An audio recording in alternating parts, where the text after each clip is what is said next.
Okay, so I'm going to start out by asking everybody a question. Anybody in here like to eat other than me? Okay, we all like to eat. All right, good. So, is what we eat important, and why? Is the food we put into our bodies important? Yes, sure. Okay, why is it important? We are what we eat. If we Okay. eat good, we feel good. Okay, We should feel good. meaning what? You should feel healthy. You should, okay. Yeah. So I remember back in the 80s, late 80s, actually early to late 80s, even in the early 90s when I was practicing, that there were still healthcare providers who were saying that what you ate had absolutely nothing to do with your health. It was all based on your genes, okay? That was when I was practicing in Hastings, okay?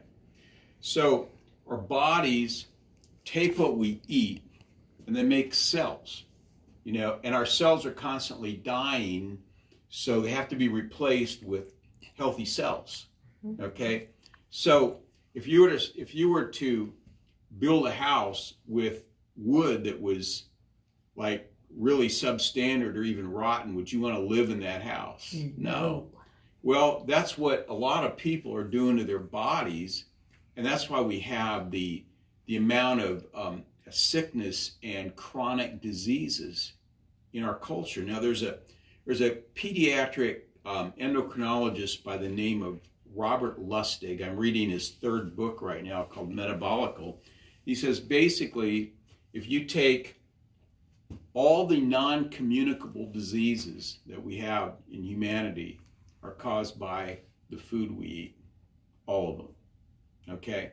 So that means there's a lot of issues out there that are being caused by people's diets. So that's what we're going to look at tonight. So let me ask you this. Does our body have the capacity to be well? Yes. It does. Yeah. Okay. Does it have the capacity to heal if it's not well? Yes. Okay. We know that. Yeah. And so what causes sickness then? What causes people to be sick? When your immune system is bad, when you're not taking care of eating live, healthy food. If you process, there's nothing there to make your body well. Okay, so what we eat definitely causes it. Okay, so that's the part we're going to talk about tonight. So if you look at what we call the Triad of Health, biochemical, spiritual, emotional, structural, neurological, this is what causes health, disease, or sickness. So when I adjust you and you come in and I do chiropractic, we're dealing with the structural, neurological, and I say during my x-ray report, your nervous system controls everything in your body, and that's why we put that at the base.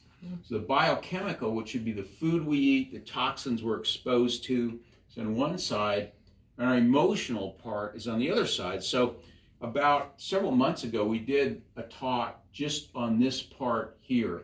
So when this is out of balance, sickness occurs. Now, I don't care which one is out of balance, you're not going to be well. All right? So today, we're going to be talking about this side right here, biochemistry, the biochemical side of the triangle. So let's say you have a dirty fish tank, okay? So the fish are starting to die. So what do? Clean the fish tank. Really? Do you think that's a good idea? Yeah. Yeah. Why not medicate the fish?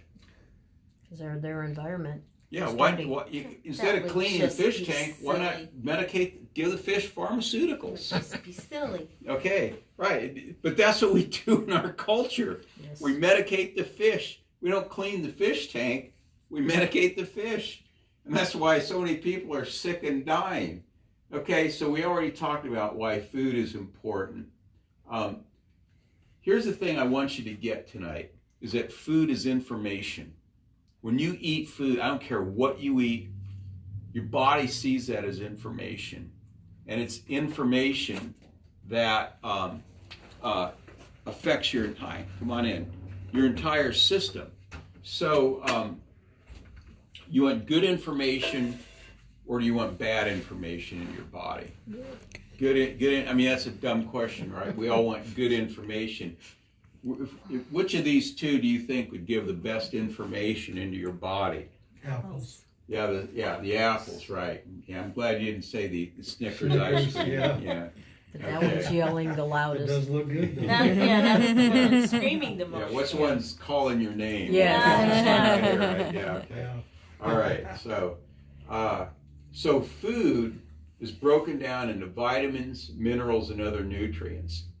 If food is not supplying adequate vitamins and minerals, it affects the way our DNA behaves, and that affects our health. So when we think about eating food, we want to think about how is our DNA affected. Okay. Now, in this book that I'm reading called Metabolical by Lustig, one of the things he talks about in there is the 8 processes in the body that aren't actually diseases, but are processes that affect our health and can lead to diseases.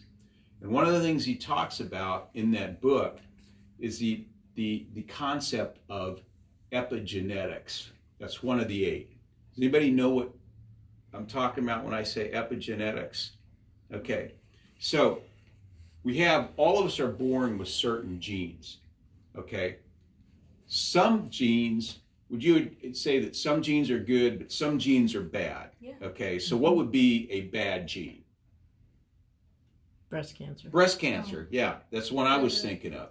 So gene, you're born with the BRCA, whatever, 8 or whatever it is, I can't remember. So you have a gene for breast cancer. Okay, does that gene automatically express itself? No. Automatically? If No. you've got a gene for breast cancer, does that mean you're going to get breast cancer? No. No. No, why not? It has to have the right environment. The gene can either be turned off or on. Mhm. Okay, you want to keep that gene off. So when we eat healthy food that has a full complement of vitamins and minerals, what we do is epigenetically, we're keeping that gene turned off. Okay, so if you have the gene, bad genes for anything, it could be heart disease, it could be stroke, it doesn't matter. It doesn't mean you're going to get that problem. It means that your environment and the way you treat your body is going to determine whether that gene is turned off or whether it's turned on. And that's what epigenetics is. So vitamins they're very complex. You got to have them in small amounts. You need huge amounts of vitamins.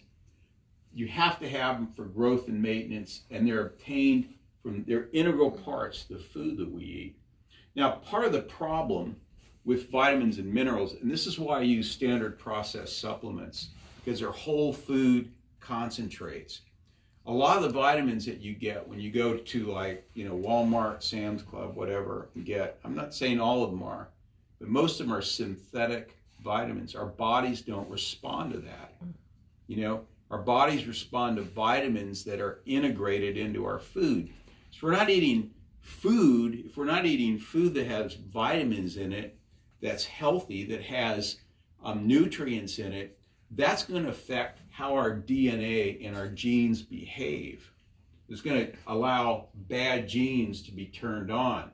So all pharmaceuticals deplete vitamins and minerals from the body. I can show you that. I have several books back in my office that show what drugs do what. Okay, what drugs deplete what. So like broad spectrum antibiotics such as amoxicillin deplete all B vitamins, biotin, vitamin C, vitamin K. Antacids, okay, like Tums or Prilosec, okay, deplete essentially all of your minerals. So is that a good thing? No. No, not a good thing, okay? So that's what you have to understand. I'm not saying that nobody should ever take pharmaceuticals, but you got to remember, when you take pharmaceuticals, they deplete nutrient, and this is one of the ways they produce side effects. Not the only way, but it's a major way they produce side effects. Now, look at real food versus processed food. You think potato chips are the same as like eating an organic potato? No, it's not. No, everything good has been taken out and everything bad has been put in. So what's wrong with potato chips? Tell me what's wrong with them. They're usually deep fried in greasy. oil. Most of the time they're really, really salty and they're just dead. There's nothing live in them. There's nothing live. All that And nutrition. what's wrong with the oil that Well, it's usually the bad oil that makes it's just hard. I mean, when you see it all, it's just not they're good. deep fried in Deep seed fried oils, in seed oils, and that's not which good. produce inflammation in the body. Right. So 70% of the average American diet is processed. I mean, have you ever, looked at what other people put in their carts in the grocery store? What stuns me is they even have the energy to push the cart. When I look at what they're eating, I'm going, how are you able to push that cart? 60% of the average American diet is ultra processed food, high in salt, sugar, and preservatives. So what are ultra processed food? Well, we have it right here. Okay, so if you're eating this stuff, it's ultra processed. Okay, now processed foods are toxic to normal human physiology. So skin tabs around the neck as well as bronzing patches on the neck and face are people who have a toxic diet. Now sometimes our liver can be just overworked by things that we're exposed to, by toxins we're exposed to in our environments, okay? Cleaning products, things like that. A study published in JMA Internal Medicine, which is a journal I really like for the most part, says a 10% increase in the consumption of ultra-processed foods resulted in a 15% increase in mortality. So they even quantified it. So the more your processed food goes up in your diet, the more you have chances of dying, okay, dying early, okay? The British Medical Journal showed that if a proportion of the ultra-processed food in your diet is increased by 10%, the number of cancers detected is increased by 12%, okay? So how many people do you think eat breakfast cereal for breakfast every day? Lots of people. Lots of people. Why do they do that? Because it's quick and easy, and the box says if you eat this, you won't have You'll heart get all these disease. vitamins Yeah. and minerals. Kellogg's told them to, Yes, right? Cheerios said it's They good for your told us heart. to. And I love, when I was a kid, I grew up eating that stuff. Yes. It's garbage. Mm-hmm. Okay? I haven't bought a box of breakfast cereal, I think, in 30 years or 20 years at least. Maybe longer than that. Because the boxes probably have more health in it. Yeah, the cardboard may have more health in than the cereal. So this is why we have so much cancer in this country or anywhere. So refined sugar is one of the biggest components in processed food, with nearly 7 of 10 Americans being overweight and 1 in 4 being affected with diabetes or prediabetes. The standard American diet is really in need of being changed, and a lot of that is because of the amount of sugar in our diet. How many would admit or would agree, maybe you won't, that sugar is addictive? Mm-hmm. Yeah, I mean, Big and time. literally, I think the vast majority of people in our culture are addicted to sugar. Vast majority of people are. So research has shown that as much as 40% of healthcare expenses, so we have $1 trillion a year in healthcare, 40% of that is due to the overconsumption of sugar. And that's amazing when you think about it. So if people just cut back on sugar and junk food, we could get rid of 40% of the healthcare expenditure in this culture. sugar feeds cancer cells, has been connected with the development of these cancers right here. They drain antibodies, and they affect our immune system. Now, here's the thing, is that cancer actually feeds on sugar. It's called the Warburg effect. And anybody know that name, Warburg? Anybody ever heard of that name? Otto Warburg? Yeah, you did something before on it. Yeah, probably one of the most famous, greatest scientists of all time that you never heard of. Okay, he won a couple Nobel Prizes. Albert Einstein was one of his best friends. He was doing his work in Germany during, in the early 1930s, at the time of Hitler. And he went somewhere else, I think to England or somewhere in Northern Europe to get away from the Nazis. But he was a first-rate scientist.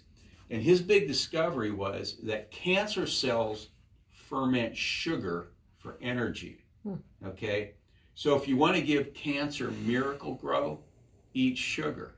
Okay? That's what he found. That's a pretty amazing discovery for 1930, I think. So that's what he found. Now, refined sugar and grains do this, okay? They raise insulin, which causes insulin resistance, cause inflammation and weight gain, and when your insulin levels are high, you cannot lock and key, you can't lose weight with high levels of insulin. It decreases the cellular uptake of magnesium, resulting in increased blood pressure and muscle spasms. In men, elevated insulin levels hasten the conversion of testosterone to estrogen, increasing weight gain, lowering energy and sex drive, and contributing to depression. Okay, and elevated insulin in men is what creates man boobs. Men that start developing breasts, elevated insulin. They're eating too much sugar. Okay? Too much sugar. That's the issue. So the proper fats are also important to human health. Our brain is fat. It's a glob of fat. Okay? So do you think that the kind of fat that we eat might be important if our brain is primarily fat? Yeah. I would say it's really important. Our cell membranes are made of fat. Our cell membranes are the brain of our cell. Everything happens at the cell membrane. So if you don't have the right kind of fats in the cell membrane, the cells can't talk to each other. They can't process insulin and all the other receptors, TSH, thyroid stimulating hormone, none of that. Fat and cholesterols in the cells make our skin waterproof, okay? So let's talk about essential fats.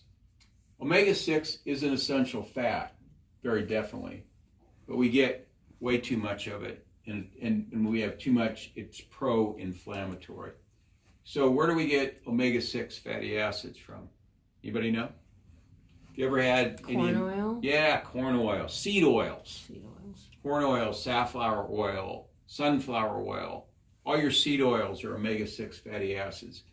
What do we primarily see in processed food? Corn oil. Seed oils. Seed oils. Yeah. Yep. The worst is cottonseed. Yeah.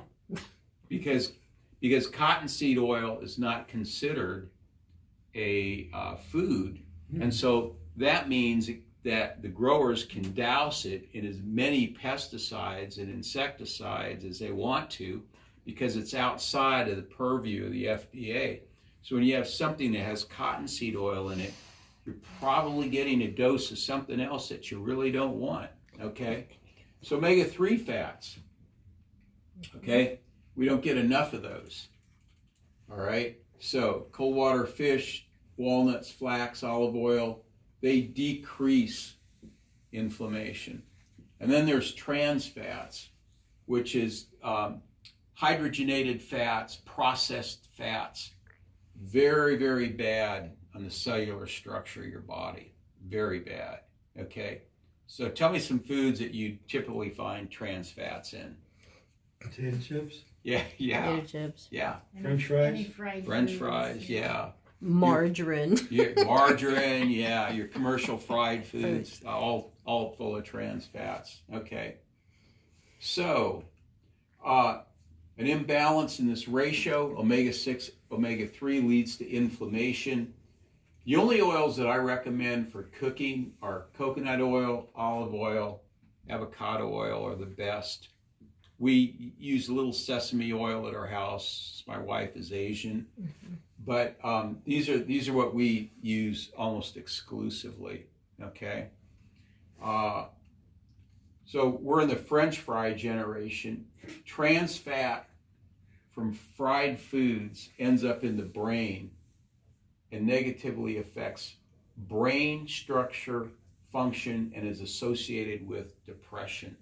Okay, that's from the Journal of Affective Disorders, 2019.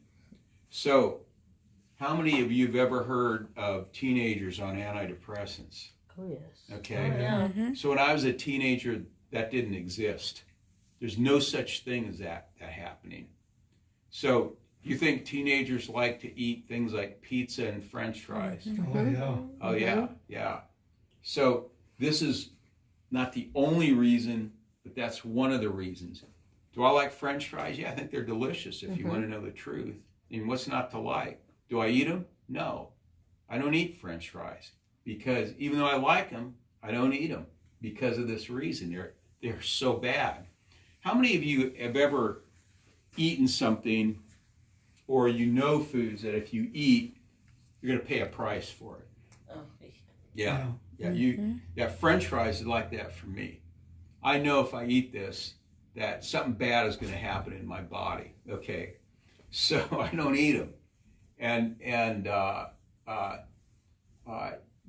Again, the fat that you get in here, these are a lot of fat in those things, gets into your brain and can really affect how your body functions because of that. Is there a difference between roasting them in the oven, a potato? Oh, sure. Like, Yeah. So like what we do at home, Yeah. we do this at our house a lot.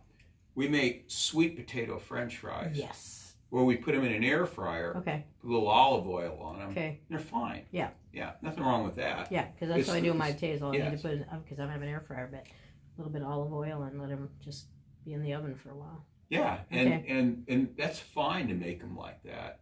It's the way that they're prepared that's so bad. So avocado oil, olive oil are great. So I recommend the Mediterranean diet. I think that's one of the best diets out there. You know, it's high in the things that are really good for us: whole foods, good oils, low in sugar, low in grain, low in processed food. There's this island in the Mediterranean. I was reading about it. Oh, it's probably about 8 months ago, and the people there are probably the healthiest people in the world. And it's not uncommon at all for men and women to live in their mid to upper 90s. And because there's hardly any automobiles on the island, so everybody walks, everybody knows each other. So there's all this social interaction. And they all eat fresh stuff that they grow in their gardens or they catch in the Mediterranean Sea. And they said that these people are even having sex into their 90s. I mean, in America, let me tell you something. I've run into guys in America that are in their late 40s or late 30s, early 40s that are having problems in that area. That's not normal, okay? It is not normal to have those issues at that age. On this island, they don't have issues like that because they get exercise and they eat right and they eat this Mediterranean diet. Now, let me ask you this. Butter bad for you? No. Real No. butter. I don't eat butter in here. I like it. We're told it was bad for us at one time, right? Okay. Low fat, high sugar diet, which was the big thing in the 80s and 90s. Yeah, butter's good. Pasteurized butter's, the best, which is what we eat at our house. But so you asked me what I eat. Okay, so I'm going to give you a little idea. So I never eat breakfast ever, never. So here's what I have in the morning. I get up 5:15. I make organic coffee, and I put butter, coconut oil, and heavy whipping cream in it, and mix it up in a blender. Okay, that's what I have. I have 2 cups of that. And then I don't eat normally till I try and keep it as, I try and stave it off as long as I can. So today I ate at 11:30. That was a little earlier for me. Normally I like to keep it till about 12:30 to 1:30 where I have my first meal of the day, okay? Because I'm trying to train my body to burn fat, all right? So I'm not saying you have to do what I do, okay? I'm saying that's what I do though. And so I try and get fat into my system early in the morning because it stabilizes my blood sugar, okay? Mm-hmm. Yep. And so if you're going to eat breakfast, I recommend a high-fat, high-protein breakfast like bacon and eggs, okay? And bacon and eggs is good because it fills you up, stabilizes your blood sugar throughout the day. Now, fermented foods are really good. I make my own kombucha tea, non-sweetened yogurt is good. Sauerkraut, really good, has a lot of glutamine in it, which is really good for your gut. Kimchi, we eat that at our house. I really like it a lot. 4 potential benefits of kombucha tea. It helps eliminate pathogenic microorganisms in your body, contributes to optimal gut health, liver protective effects, and may protect against prostate cancer. So what's a superfood? Well, it's, this, I don't know about this slide. We knew superfoods are just good, all right? Just good foods, they enhance longevity. This superfood was coined in 2004 by Dr. Stephen Pratt, the author of Superfood RX, 14 foods that will change your life. So here's some examples of superfoods. This may not, there may be more than this. I definitely think green tea is definitely a superfood. It does so many good things for you. So kale, pomegranates, coconut oil. You probably, you could put more on this list than this, okay? It's not exclusive yet. Okay, green tea. So like is matcha tea better than just your green tea? So like there's different types of green tea. So matcha is like a powder. I don't know. Tea? Okay. Usually has a lot of sugar added if you put it Well, in matcha mix. No, I just get the plain powder that has Plain nothing. powder. Yeah, I don't know. Okay. But green tea is, and these aren't like in order. Yeah. They're just a list. It's like, I woohoo, might dark put chocolate. green tea on top. It's a really good for you in so many ways. So exercise regularly is another thing. This isn't really into a diet thing, but one of the things that physical exercise does is it helps you utilize your food more efficiently. And another thing that it does, it really helps your GI tract work a lot better. So these are all the things that it does. Helps brain function. It protects against cognitive impairment. Here's an interesting one. The risk of Alzheimer's disease is inversely correlated to the levels of daily exercise, even with walking as little as 1 mile per day. So you don't have to get a huge amount of exercise to get the benefits from it. So let's look at some tests that I do in my office, which is really helpful to understand a person's nutritional status. Fasting insulin, great test. If your insulin levels are high, that tells me a lot. Just that one test. High sensitive C-reactive protein, it's a test for inflammation. These are really inexpensive tests. Vitamin D is another one. Great test. If you're low in vitamin D, your immune system just not going to work. Okay. Micronutrient testing. This is a pretty expensive test right here. It tells you an enormous amount of information about what's going on in your body. And hair mineral analysis is really good if you want to look at toxic metals, your mineral status. And it really helps, you can really tell how well your adrenals, thyroid, and carbohydrate metabolism are doing with a hair analysis. It's a very good test.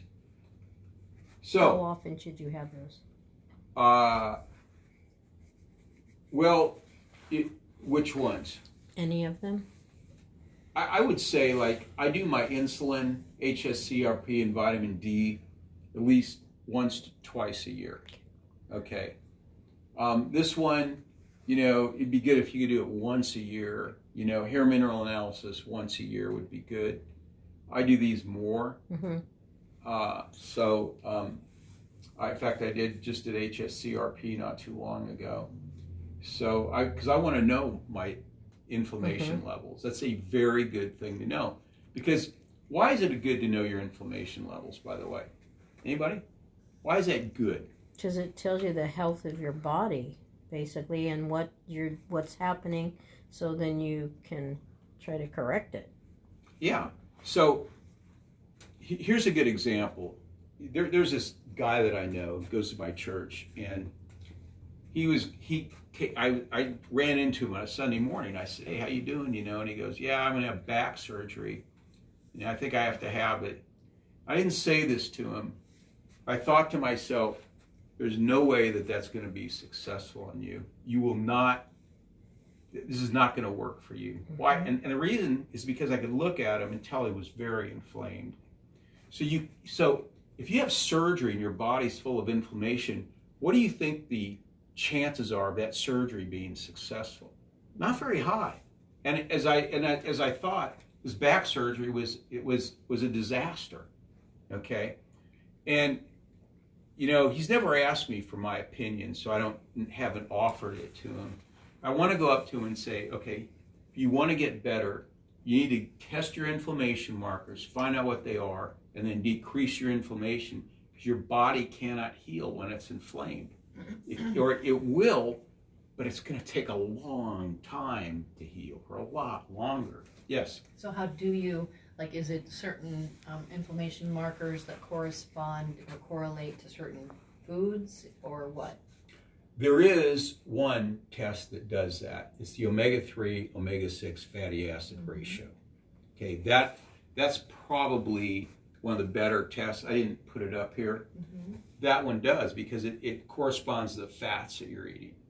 Now, this one doesn't, HSCRP, but if that's high, then I know that that the foods you're eating are causing inflammation. That's probably a dietary issue. Okay. Is that the only source of inflammation? I mean, other than disease or? No, it isn't. You can have I do an entire talk on stealth pathogens.